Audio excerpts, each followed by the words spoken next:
What's up, guys? I hope y'all are having a great day today. I figured we would go ahead and talk about the PlayStation 5 reveal.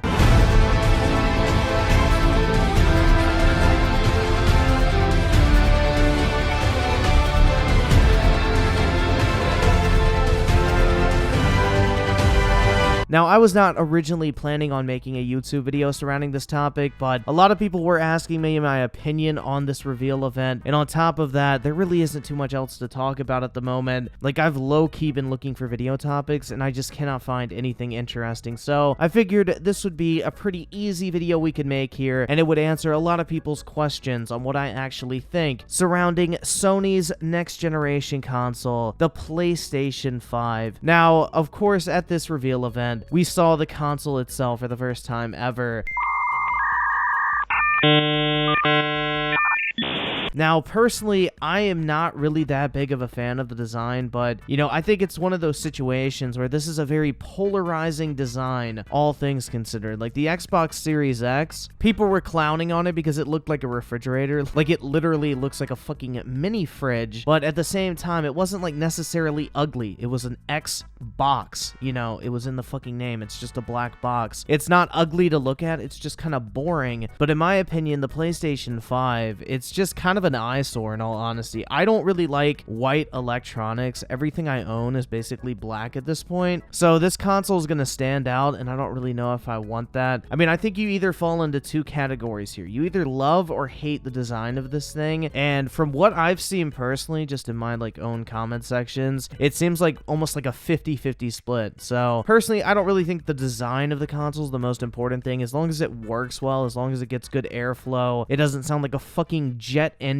like the PlayStation 4 did, I don't think it's really that big of a deal. But I do think it's interesting that Sony is launching an all-digital version of the PlayStation 5 along with a disc drive version as well. Now, there's no like details on pricing or anything yet, but what I'm guessing is both consoles are probably going to be about $500, I would say. This is just a guess, by the way. Like, I'm just making shit up as we go along here. We don't have any confirmed details surrounding the price whatsoever, but this is what I'm kind of guessing is going to be their approach, okay? So they're going to have like the regular PlayStation 5 with the disc drive and, you know, the 800 gigabyte SSD, which you'll maybe be able to use 700 of. That version will probably be about $500 is my guess. Maybe it'll be more, maybe it'll be less. I highly doubt it's going to be less, but anyway, that's going to be $500. You're going to get like 800 gigabytes on that SSD, and then you're going to have the all digital version, which this is where I think it's kind of going to get interesting here. So they're going to take the money they save from not having to put the disc drive in, and they're going to give you like a 2 terabyte hard drive, but that's also going to be $500 or whatever the price of the regular PlayStation 5 is. That's what my guess is what they're going to do in this situation. I don't think they're going to want to confuse people with the price, because I think there's already going to be enough confusion when it comes to people picking out whether or not they want the all-digital or, you know, disc drive version of the console. Because when it comes to consoles, a lot of people forget that the vast majority of people who are buying these machines don't really know too much about the product that they're buying. They're not the most informed when it comes to it. They just know it plays video games and it has the games they want to play on it. But the problem is going to be when, like, your friendly neighborhood Karen goes to your neighborhood Walmart to go buy her son, little Timmy, a PlayStation 5 for Christmas, and, you know, she ends up picking up the all-digital version and some physical games to go along with it, only to find out that her son cannot play any of those games because it does not have a disc drive. So I think there's already going to be a shit ton of confusion when it comes to that, especially at launch. So I'm going to be very interested to see how exactly that plays out. Also, on the supply side, is there going to be like way more digital versions available? Are there going to be more like disc drive versions available? Which version's going to be open for pre-order? I mean, it's going to be very interesting. Like, a lot of people are probably going to have to get a version they may not necessarily want if the other one sells out first. So I think it's going to be a complete clusterfuck. I don't really think it's a great idea to launch two different SKUs at the same exact time when, you know, this thing's going to sell out almost immediately. But we'll see how it goes. I think it's going to create a lot of confusion, but I do think there is going to be some unity on the price here, because let's face it, if Sony is actually being accurate in what they're describing these machines are capable of, of, I don't see these consoles being anything less than $500. I mean, I hope I'm kind of wrong. Like, it'd be awesome if they decided, you know, we're just gonna take a big fat fucking L on the price of this console. Let's just get it into people's homes and we'll make it up on like membership fees and game sales and everything like that. I think that would be cool, but I really just don't see it fucking happening, especially not in the current state of the world. And on top of that, Sony basically came out and said that they're not concerned about the price of the PlayStation 5. They're more concerned with the value, which, you know, that to me screams like, yeah, this thing's probably going to be pretty expensive. If not $500, maybe even $600. I don't know. Like $600 to me would be a little bit too steep, but you never know, man. The world is in a crazy fucking place right now, and there are a lot of supply issues when it comes to electronics in general, especially coming out of China. So it's going to be interesting how that entire launch goes. But aside from the console, we got a bunch of different game announcements. Now, I'm going to be honest here. I was pretty disappointed in what they showed off in terms of games, because Sony said that this was going to showcase gameplay for the PlayStation 5, which it didn't. It was mostly like CGI trailers. It's what you would expect from like a Ubisoft E3 press conference. It was pretty fucking disappointing, in all honesty. I was hoping we would actually see like some long gameplay demos of like some truly next generation games, and well, that just didn't really happen, man. A lot of the games they showed off too were complete fucking trash, man. Like there was this one furry game there that I was just like, what the fuck is this shit? Now this game is getting completely roasted online everywhere you look. People are just making fun of it at every single opportunity. Like it looks like a complete degenerate piece of shit. Like I don't know why Sony is trying to appeal to furries, dude. Like PlayStation 5 for the furries, I don't understand. Why are you gonna appeal to those degenerates? But on top of that, man, just I don't even know why this was shown off at the PlayStation 5 reveal event. Like this is such a low tier game, and honestly there was a lot of filler in this event that honestly when I was going through and watching all the trailers in order that they actually appeared in, I was like, why the fuck are they showing this off? Why can't we just see like 15 minutes of gameplay from like 3 or 4 games? And I think that would have been a much better event, but instead they just had a bunch of CGI trailers from a bunch of bullshit that a lot of people don't care about, especially when it comes to this furry shit. Now there was a couple other indie games they showed off, which I'm not really going to talk about. You know, I don't really want to go into complete detail here, but the major games they showed off, mainly their first party games, are of course Ratchet and Clank, which to me that did not look next gen. I mean, it's not really a graphically demanding game in all honesty, and I'm not really too big of a Ratchet and Clank fan, so I'm not very excited for that. But if you are, that's cool. It's coming to the PlayStation 5. Then we saw they're basically like doing a reboot, I guess you could say, of Little Big Planet. Again, not really a next gen looking game, but it's cool if you're interested in it. You know, more games is never a problem. And then they announced Demon Souls Remaster, which this is actually really cool because Demon Souls, in case you don't know, is where the whole Dark Souls franchise started. It's the game that kind of paved the way for that entire genre. It's from Software's like first game in that style, I guess you could say. And back on the PS3, I actually had this game. And if you think Dark Souls is difficult, like Demon Souls is insanely hard just because it's a lot less polished. It's really clunky. It really makes you appreciate Dark Souls that much more if you play Demon Souls and then go back to Dark Souls, because it's a pretty rough game on the PS3. But I think it's really cool they're remastering this game. That'll be really awesome to have on the PS5 when I eventually get a PS5 at some point. I don't know when that's going to be, but I'll probably pick that up. Like that game looks really awesome, and Blue Point does a fantastic job remastering games like that. So that was really cool to see. I think that was probably my favorite announcement from the entire show. Like I am genuinely looking forward to that, and I think it's awesome that it's going to be on the PlayStation 5. And of course, they basically ended the show with Horizon Zero Dawn 2, which to me, I thought this would be the game that they were really going to show off the power of the PlayStation 5 with, but they didn't. It was just a CGI trailer, and it was really disappointing, man. Like I was hoping they were going to go into like a 15-minute gameplay demo of like showing off this open world, showing how the load times were like instantaneous like Sony's claiming. I don't know. I was expecting a lot more from that, but instead just a cinematic trailer. And on top of that, in the same vein, we saw the expansion or standalone expansion video game, whatever you want to call it. You know, I've heard a lot of different categorizations for this, but the Spider-Man Miles Morales game, that game basically just got a CGI trailer, like 2 minutes long, no gameplay whatsoever. They didn't take that opportunity to show off the power of the PlayStation 5. Again, that would have been the perfect game to do it. They could have showed how like load times varied from the PlayStation 4 to the PS5, and how much better this game using the same assets basically looked on the PlayStation 5 versus the PS4, but they didn't take that opportunity. Now Now, this game looks pretty cool in all honesty. It looks like Infamous Second Son, which I was actually a big fan of. You know, contrary to popular opinion, I actually thought that was a really fun game when it released, but overall, it looks pretty cool. A lot of people are going to be excited for that. I don't think this was necessarily a bad reveal event, but I don't think it was anything that great. Like, I feel like Sony kind of dropped the ball here. I think it could have done a lot more. They could have actually shown, you know, gameplay demos of PS5 games, which I really don't understand why they didn't. This is their event. It's the perfect time to show it off. Like I said, there's really not shit else going on in the world right now if you want to get away from politics. So this would have been a great opportunity. They could have showed some gameplay off. They have a captive audience basically because everybody's stuck inside, but instead it was all a bunch of CGI trailers, which I really don't understand. But hopefully as time goes on and we get closer to the PlayStation 5 launch, we'll actually see like some in-depth gameplay demos. But for now, I have to say, like, the PS5 reveal event, while they did show some pretty cool stuff, I just felt like overall it was pretty underwhelming. But anyway, guys, let me know your thoughts on, you know, the PlayStation console design, what you thought about the reveal event, what games you're looking forward to, or if you even plan on picking up a PS5 on day one. For me, it's probably going to be a no. I'm probably going to wait until God of War 2 gets announced, and then I'll probably pick up a PS5 because that's really the only game from Sony I'm really looking forward to. But yeah, let me know your thoughts in the comment section. If you enjoyed the video, make sure to drop a like on it. I would greatly appreciate it. And with that said, guys, I want to thank you all so much for taking the time out of your day to check out this video and for all the recent support as well. And I will catch you guys